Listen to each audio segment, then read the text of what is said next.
Rally से, उस भीड़ से आप एहसास कर सकते हैं कि अगर एक राज्य की इस तरह की रैली हो सकती है तो देश की रैली कितनी बड़ी होगी, यह अंदाजा लगाया जा सकता है। सांसद लिख रहे हैं हमारे पक्ष में, लेकिन जब वो सरकार के सामने जाकर खड़े होते हैं तो सरकार का पता नहीं क्या निगेटिविटी है या क्या दबाव है, वो नहीं बोलते, जबकि हमारे बीच में वो कहते हैं कि ये कर्मचारियों का हक है, शिक्षकों का हक है। क्योंकि प्रत्यक्ष एक बड़ा वैज्ञानिक भी लगता है तो एक छोटा सा चपरासी भी उसमें रोल अदा करता है। इसरो के सभी साथियों को मैं बधाई देता हूँ।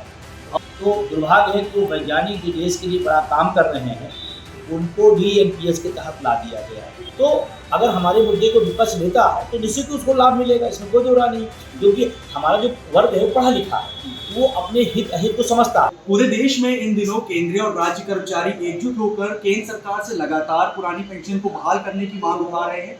अटेवा के बैनर तले पूरे देश में लाखों कर्मचारी एकजुट हैं। 1 अक्टूबर को कर्मचारियों ने ऐलान किया है कि दिल्ली पहुंचेंगे और केंद्र सरकार के खिलाफ हल्ला बोल आंदोलन की शुरुआत करेंगे। हमारे साथ एनएमओपीएस अटेवा के राष्ट्रीय अध्यक्ष विजय कुमार बंधु जी हैं। सर, अभी हाल में आपसे एक सवाल पूछना चाहूँगा कि हाल में आप तेलंगाना गए थे, जैसे जिस तरह से अभी आपने कुछ दिनों पहले उत्तर प्रदेश में पूरी रैली निकाली थी, बड़ी संख्या में जो कर्मचारी थे उनका समर्थन आपको मिला था। आप तेलंगाना गए, वहाँ पर भी भीड़ अच्छी खासी हमने देखी, क्या कुछ रहा वहाँ का कार्यक्रम? देखिए, तेलंगाना से हमारे राष्ट्रीय महासचिव जी आते हैं, श्री प्रज्ञा साहब, और यहाँ की यात्रा हुई 18,000 किलोमीटर की, आपको संज्ञान में है। उसके बाद तेलंगाना में पूरी यात्राएं चली। यात्रा के समापन पर एक रैली का आयोजन किया गया 13 तारीख को, तो उसमें तमाम राष्ट्रीय पदाधिकारी शामिल हुए। और ये बात उस रैली से, उस भीड़ से आप एहसास कर सकते हैं कि अगर एक राज्य की इस तरह की रैली हो सकती है तो देश की रैली कितनी बड़ी होगी, यह अंदाजा लगाया जा सकता है। और अभी हमारा लगातार पूरे देश के अंदर सांसदों के घर पर घंटी बजाओ अभियान चल रहा है। और अभी लखनऊ में भी परसों सांसद कौशल किशोर जो खेल के मंत्री भी हैं आदरणीय, तो उनके यहाँ भी, और पूरे प्रदेश से और देश के तमाम सांसदों को लगातार दिया जा रहा है। और तमाम सांसदों ने तो अभी वित्त राज्य मंत्री महाराजगंज ने लिखा भी, पत्र लिखा, सहारनपुर में भी तमाम सांसद लिख रहे हैं। लगातार सांसद लिख रहे हैं हमारे पक्ष में, लेकिन जब वो सरकार के सामने जाकर खड़े होते हैं तो सरकार का पता नहीं क्या निगेटिविटी है या क्या दबाव है, वो नहीं बोलते, जबकि हमारे बीच में वो कहते हैं कि ये कर्मचारियों का हक है, शिक्षकों का हक है, मिलना चाहिए। और उनके पत्र लिखने का मतलब है कि कहीं न कहीं उनका भी समर्थन है, तभी पत्र लिखेगा। अगर विरोध होगा तो पत्र नहीं लिखेगा। तो एक हमारा कार्यक्रम चल रहा है, उसके बाद ये 1 अक्टूबर को दिल्ली है ये रैली हमारी। पद्मू जी, जैसा आपने बताया कि पूरे देश में अटेवा के बैनर तले कर्मचारी जो है वो अपना घंटी बजाओ अभियान चला रहे हैं, सांसदों के घर जा रहे हैं, घंटी बजा रहे हैं, उनको ज्ञापन सौंप रहे हैं। अभी आपने जैसा बताया कि ढेर सारे सांसदों का समर्थन मिल रहा है आप लोगों को, तो दिक्कत कहाँ पे आ रही है? जब सांसद खुद पत्र लिख रहे हैं तो क्या लग रहा है कि समस्या कहाँ पे आ रही है?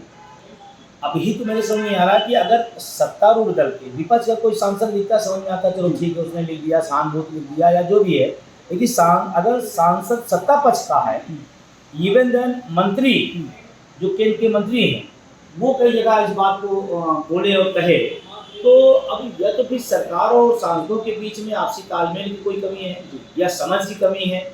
और मैं तो माननीय प्रधानमंत्री जी से निवेदन करूँगा कि भाई, अगर सांसद आपके सहमत हैं और पूरा देश कोई मांग कर रहा है तो फिर हमको लगता है कि पेंशन बहाल कर देना चाहिए। अभी ये कल घटना पूरा देश दुनिया देखा। हम आपके माध्यम से ही देश के अपने वैज्ञानिकों को चंद्रयान 3 जो सफलतापूर्वक कार्यक्रम अभियान सफल हुआ है, उसके लिए बधाई भी देता हूँ अपने वैज्ञानिकों को, इसरो के समस्त वैज्ञानिकों, शास्त्र शिक्षकों, जो वहाँ पर कर्मचारी उनको भी, क्योंकि प्रत्यक्ष एक बड़ा वैज्ञानिक भी लगता है तो एक छोटा सा चपरासी भी उसमें रोल अदा करता है। तो इसरो के सभी साथियों को मैं बधाई देता हूँ। और इसी के साथ ये कहता हूँ कि इसरो एक सरकारी संस्था है, इसकी नींव डाली गई, तमाम बड़ी उपलब्धियाँ उसके खाते में हैं, और कल भी एक बड़ी उपलब्धि जुड़ी। तो दुर्भाग्य है कि वो वैज्ञानिक जो देश के लिए बड़ा काम कर रहे हैं उनको भी एनपीएस के तहत ला दिया गया है। तो देश की रक्षा के लिए, सुरक्षा के लिए वो काम कर रहे हैं और देश की प्रगति के लिए काम कर रहे हैं, उनकी सामाजिक सुरक्षा ओपीएस छीन ली गई है। मैं तो प्रधानमंत्री जी कहना चाहता था, कल मैंने लिखा भी कि ये अच्छा मौका है उनको गिफ्ट देने का, पुरानी पेंशन आप देकर उन्हें गिफ्ट दीजिए, वो भी खुश हो जाए, देश भी खुश होगा, और प्रगति में वो और बड़ा योगदान करने की हिम्मत बटोरेंगे और साहस बटोरेंगे। मधु जी, हजारों नहीं लाखों कर्मचारी साथियों की आप अपने अगुवाई कर रहे हैं। उत्तर प्रदेश में आपने तमाम तरह की रैलियां निकाली, सांकेतिक निर्णय दिए, लगातार प्रयास किया, सरकार से बात करने का प्रयास किया, तेलंगाना भी हुआ है। अब आगे और कौन से राज्य में प्लान है आपका? देखिए, भी तो लगातार हमारा कार्यक्रम अभी लगा है। 3 तारीख को हमारा कार्यक्रम मथुरा है, उसके बाद फिर अभी हमें बीच में दिल्ली भी कार्यक्रम लगा हुआ है, दिल्ली स्टेट का, तो रैली मान लीजिए पूरे देश की है। उसके बाद अभी तमाम और राज्यों से डिमांड लगातार आ रही कि सर हमारे यहाँ समय दीजिए, और हमारी पूरी राष्ट्रीय कार्यकारिणी भी लगातार उनको काम का बंटवारा कर दिया गया है, वो लोग अपना काम कर रहे हैं। तो कार्यक्रम पूरे देश के अंदर चल रहा है। यहाँ तक आपको बताऊँ मैं, उन क्षेत्रों से भी 1 अक्टूबर को लोग आ रहे हैं जिनको हम लोगों ने कभी नक्शे में देखा करते थे, वहाँ से लोग बोल रहे हैं कि सर हम पणजी से 3 लोग पहुँच रहे हैं। ये अपने आप में अद्भुत आंदोलन है, और ये स्वप्रेरित आंदोलन है, क्योंकि हर व्यक्ति को लगता है कि हमारी सामाजिक सुरक्षा छीन ली गई है, और वो इसलिए प्रेरित होकर के 1 अक्टूबर की बहुत बड़ी रैली होने जा रही है। और हम तो कहते हैं कि केंद्र सरकार जैसे कि कर्नाटका और हिमाचल का जिक्र न करिए, इसको आप लागू करिए। हम सब आपकी पार्टी के विरोधी नहीं है, हाँ आपके एनपीएस की व्यवस्था से असहमत है, लेकिन आप ओपीएस में सहमत हो तो हम आपके साथ भी सहमत हैं, लेकिन हमारे मुद्दे पर आप स्टेप उठाएं, और 2024 का लोकसभा चुनाव आप लड़े हैं। निश्चित रूप से बहुत निर्णायक होगा ये मुद्दा, पुरानी पेंशन निजीकरण की समाप्ति का मुद्दा बहुत निर्णायक होगा।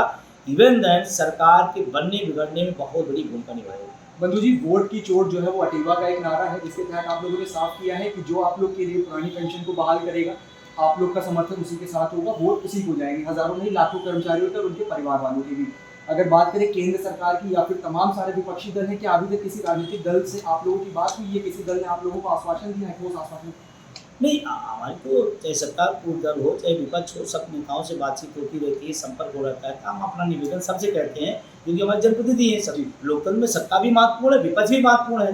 भाई विपक्ष अगर हमारी बात सुनता है तो निश्चित रूप से हमारे लिए ज़्यादा महत्वपूर्ण हो जाता है। और विपक्ष के तमाम सारे नेताओं ने तो पार्टी या कांग्रेस की बात मैं करूँ, कांग्रेस ने तमाम राज्यों में लागू किया, तमाम क्षेत्रीय पद थे, हेमंत सोरेन जी की बात करें, तमाम लोग सहमति जता रहे हैं, तमाम लोग आगे प्लानिंग कर रहे हैं करने का। तो अगर हमारे मुद्दे को विपक्ष लेता है तो निश्चित उसको लाभ मिलेगा, इसमें कोई दो राय नहीं, क्योंकि हमारा जो वर्ग है वो पढ़ा लिखा है, वो अपने हित अहित को समझता है, हमें अपील भी नहीं करनी पड़ती, वो समझता है कि हमें क्या करना है।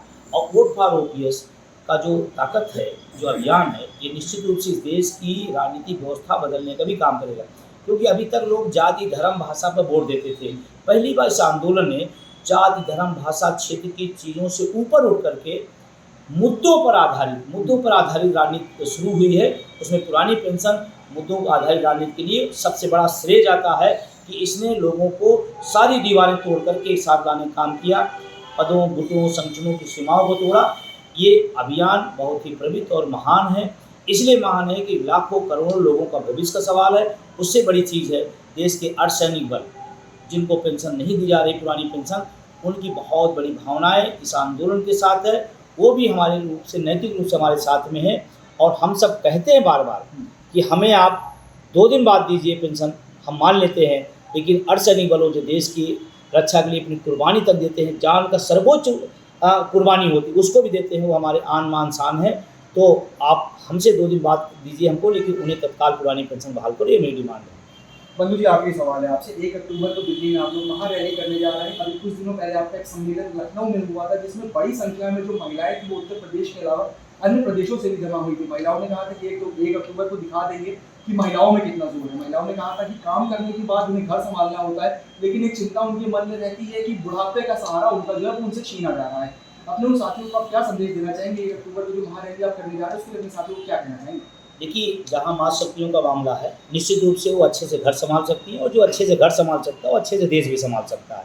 और हमारी ये मातृशक्तियों में हुनर है। और आपने उस दिन देखा जो उमड़ा जन सैलाब था, मातृशक्तियों को पहली बार शिक्षकों कर्मचारियों के इतिहास में किसी भी संगठन द्वारा पहली बार इतना बड़ा कार्यक्रम किया गया महिलाओं का। और आपने देखा जगह हम नहीं दे पाए, हम हाल छोटा पड़ गया, कुर्सियाँ कम पड़ गई, और मातृशक्तियों ने अपनी ताकत दिखाई। और कहा जाता है किसी आंदोलन में मातृशक्तियों का योगदान शुरू हो जाए तो फिर उस आंदोलन को जीतने से कोई रोक नहीं सकता है। और 1 अक्टूबर को बहुत बड़ी संख्या पूरे देश से मातृशक्तियों की आ रही है। एक तो दूसरा, आपने कहा क्या कहना चाहते हैं, मैं पूरे देश के शिक्षकों कर्मचारियों अधिकारियों से कहना चाहता हूँ, प्लस उनके गार्जियनों से कहना चाहता हूँ, क्योंकि अगर हमारी पेंशन छीनी गई, हमारी सामाजिक सुरक्षा, तो हमारे पूरे परिवार की सुरक्षा तोड़ ली गई है। तो ये लड़ाई परिवार की है। और अगर मेरे पिता किसान हैं और इस मुद्दे का समर्थन करते हैं तो मैं किसान से भी कहता हूँ, क्योंकि हमारे माँ बाप अधिकांश लोगों के लोअर क्लास मिडिल क्लास के लोग आए हुए हैं, सब किसान मजदूर घर के बेटे हैं जो नौकरियों में आते हैं, छोटी नौकरियों में। तो हम तो कहते हैं कि ये लड़ाई हमारी शिक्षकों कर्मचारी नहीं, जो लोग नौकरी की तैयारी कर रहे हैं उनकी भी लड़ाई है, उस नौजवानों की लड़ाई है जो सर्विस चाहते हैं, कल वो भी आके इसमें लड़ना पड़ेगा। उनसे भी मेरी अपील है, उस परिवार के तमाम लोगों से मेरी अपील है कि इस आंदोलन में साथ दें, क्योंकि ये आंदोलन सिर्फ एक कर्मचारी का सवाल नहीं है, उस परिवार की अस्मिता का सवाल है, भविष्य का सवाल है। उससे भी ज़्यादा इस देश में क्या शिक्षक देश का निर्माता होता है, कर्मचारी विकास की भूमिका में होता है, क्या हम ऐसा विश्वगुरु बनाएंगे जहां हम विश्वगुरु कहलाने की तो स्थिति में आ जाएं, लेकिन शिक्षक कटोरा लेके भीख मांगे, तो शायद ऐसे विश्वगुरु दरबार में शिक्षक के लिए बहुत अच्छी बात नहीं होगी, देश के लिए अच्छी बात नहीं होगी। इसलिए मेरी मांग है कि पुरानी पेंशन बहाल हो और निजी पेंशन बहाल हो। तो विजय कुमार बंधु जी ने साफ तौर पे बताया है कि चाहे वो उत्तर प्रदेश हो या फिर देश के जितने भी बड़े राज्य हों, लगातार कर्मचारी जो है एकजुट हो रहे हैं। इन्होंने साफ तौर से बताया है कि कर्मचारी जो है वो सारा भेदभाव सब कुछ भुलाकर एकजुट नजर आ रहे हैं।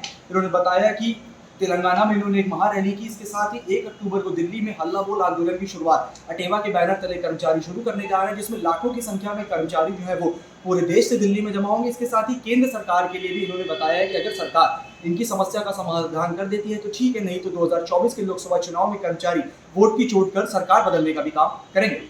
विजय विवेक के साथ हूँ, लखनऊ।